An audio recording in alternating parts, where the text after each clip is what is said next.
Hi everyone, I'm Paige Abbott and this is your weekly recovery message. Since we talk so much about addiction and recovery on these messages and around the office here at Hum, I thought that it would be an appropriate time to actually start laying out what is addiction. So for today's recovery message, I wanted to just emphasize the American Society, Canadian Society, and International Societies of Addiction Medicine's definition of addiction. So within this definition, addiction is defined as a primary chronic disease of brain reward, motivation, memory, and related circuitry. To break that down a little bit more, what that means is that addiction is a primary condition. So we do know that the majority of addiction is contributed to by genetics, meaning that there's a huge genetic component, and we can then add on aggravating factors like environment, relationships, exposure to substance, trauma, adverse childhood events, but these are aggravators to the underlying genetic vulnerabilities. They're not causes of addiction. So addiction is primary. It's not caused by anything else. It is the primary condition itself. And it is chronic. So it is a chronic disease, which means even if people are pursuing recovery and have some semblance of remission from the disease, that the disease is never entirely gone.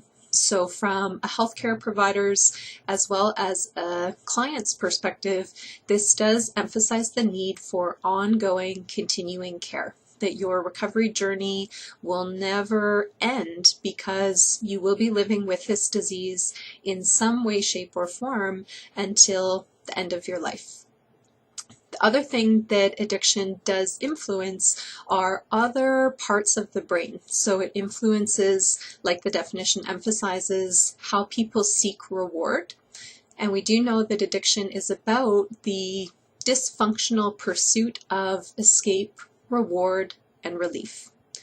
We also know that addiction does influence motivation. So when people are more active in their addiction, you will hear people describing they feel quote unquote lazy, unmotivated, they procrastinate, and it's important to recognize that these are not personality traits of the individual, these are symptoms of the disease of addiction.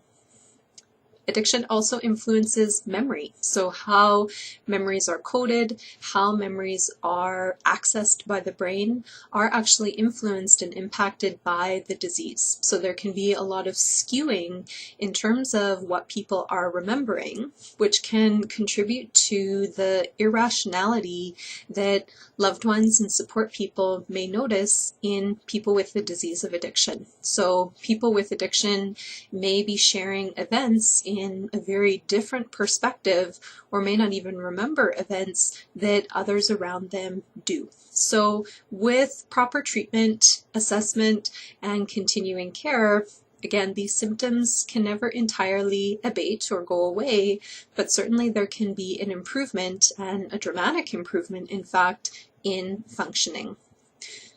Addiction influences a whole number of areas, so it's not just a focus on the behavior. And that's why around our office we emphasize addiction is addiction. So the brain does not care how it's acting out and getting its hit. So it can get its hit from behaviors, including food, sex, relationships, exercise, work, a whole range of things. It can also get that hit from substances, including drugs or alcohol. But those behavioral pieces and acting out with substances is not a necessary part of having addiction. People may have addiction that's manifesting in other behavioral areas, and they may never get to the point of overusing drugs or alcohol. But that being said, for recovery, it would be recommended that if you do have addiction, to pursue abstinence from drugs and alcohol, knowing that your brain is vulnerable to developing an unhealthy relationship with these substances. I will post on the email below the link to the definition if you wanted to read more. And over the next few weeks, I will continue to elaborate more on what addiction is. I will go through the A, B, C, D, E of addiction, as well keep talking about what addiction means. But I hope that this gives you some starting information about what addiction is as a primary chronic brain disease, rather than viewing it as a bad choice, an issue of morality, weak character. This is a medical condition and it needs to be treated as such. I wish you the best in your ongoing pursuit of recovery for the week, and I'll talk to you next week. Bye for now.